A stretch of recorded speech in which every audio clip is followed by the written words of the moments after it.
Welcome back to English Podcast 1. I'm your host, Emily, and today's episode is a very special one. We're diving into personal stories, and joining me is someone with a powerful experience to share. Please welcome Jack. Hi, Emily. Thanks for having me. I'm really excited to be here. We're glad to have you. So, Jack, today, we're talking about the day that changed your life. Can you take us back to that moment? Sure, it was about 5 years ago. I was working a boring 9-to-5 office job.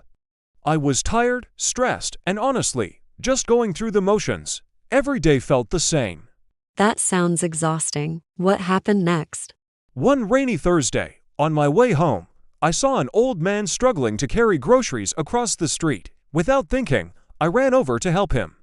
We crossed the road together, and then he smiled and said, "Thank you, son, you made my day." That's a sweet moment. But how did that change your life? It wasn't just his words, it was something in his eyes.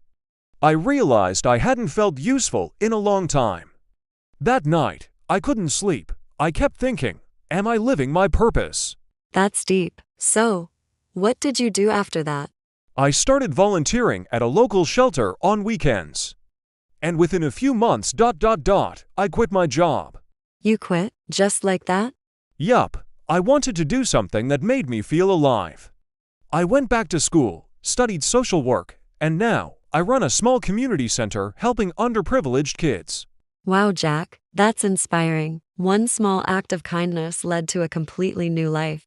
Exactly. We often think big changes need big plans, but sometimes it starts with a small step. So true. For our listeners who might feel stuck or lost, what advice would you give? Listen to the quiet voice inside.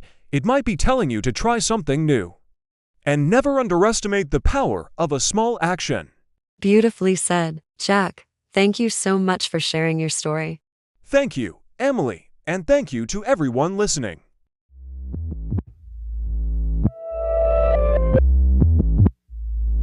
That's it for today's episode of English Podcast 1. If you enjoyed this story, don't forget to like, share, and subscribe. Until next time, stay curious and keep learning.